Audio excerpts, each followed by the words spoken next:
নমস্কাৰ, মই ৰঞ্জিতা সিংহ দত্ত। মই আজি এটা কথা ক'বলৈ ওলাইছোঁ।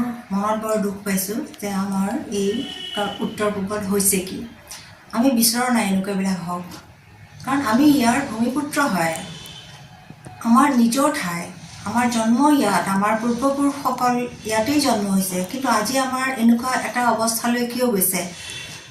আমি এটা কাম কৰিব লাগিব। উত্তৰ পূবৰ সকলো মানুহ একগোট হ'ব লাগিব, যেনে মৰাণ, চুতীয়া, আহোম, কোচ, কছাৰী, কাৰ্বি যিমান আছে, মটক যিমান আছে, লালুং, হাজং যিমান আছে, আমি জানিব লাগিব যে আমি ভূমিপুত্ৰ আৰু আমাৰ এই ঠাই আমাৰ ইয়াত কোনেও বাহিৰৰ পৰা আহি আমাক খেদাৰ বা আমাৰ ভয় দেখুৱাৰ যেন সাহসটো নকৰে।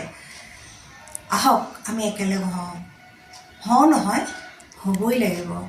মইতো মনে প্ৰাণে যে ৭৮ বছৰ বয়সে মই এটাই বুজি পালোঁ যে আমি সেই তাহানিৰ মানুহ। আমাৰ যদি পূৰ্বপুৰুষক বিচাৰি যায়, মানুহে সময়ত বিচাৰি নাপাব কোন আছিল, কেতিয়া আছিল।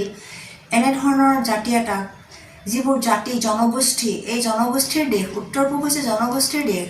এই জনগোষ্ঠীৰ দেশত কোনোবা আহি পেলাই আমাক ভয় দেখুৱাব, আমি এইটো সহ্য কৰাৰ আমাৰ বাহিৰ, আৰু আমি ভিতৰত বৰ কষ্ট পাইছোঁ। কাৰ্বি আংলঙত কি হৈছে, কিয় হ'ব লাগে, এইবিলাক হ'বলৈ পাৰিছে কিয়? নগাঁৱতো শুনিবলৈ পাইছোঁ এনেকুৱা এজন বয়সীয়াল মানুহ এনেকুৱা কৰিছে, গাত হাত দিছে। আৰু মই নিজে এগৰাকী ৭৮ বছৰ বয়সৰ মানুহে এই কথা উপলব্ধি এইকাৰণেই কৰিছোঁ যে এইবিলাক বস্তুৱে আমাৰ মনত বৰ দুখ দিয়ে। আমি অন্তৰত আঘাত পাইছোঁ। আমাৰ ঠাই কেনেকুৱা আছিল, আমি অসমীয়া বা আমাৰ উত্তৰ পূবৰ মানুহসকল আমি কেনে আছিলোঁ, ইমান শান্তিৰ ঠাই, এতিয়া আমি নিজক ইমান ভয়ত থাকিব লগা হৈছে। উত্তৰ পূবৰ ৰাইজ, আমি আহক, আমি একেলগ হওঁ আৰু একেলগ হৈ পেলাই আমি ইয়াক প্ৰতিহত কৰিবলৈ চেষ্টা কৰোঁ।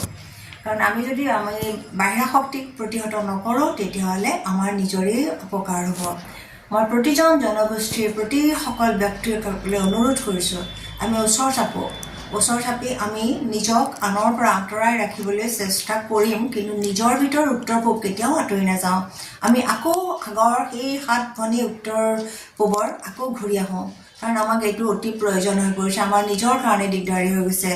ৰাইজ আহক, আমি আহোঁ। আজি মোৰ বয়স বেছি নাই, কিন্তু মই শেষ সময়ত এই বস্তুটো দেখি যিটো আঘাত পাইছোঁ, ঈশ্বৰৰ ওচৰত খাটিছোঁ যেন মই এনেকুৱা আৰু নেদেখোঁ।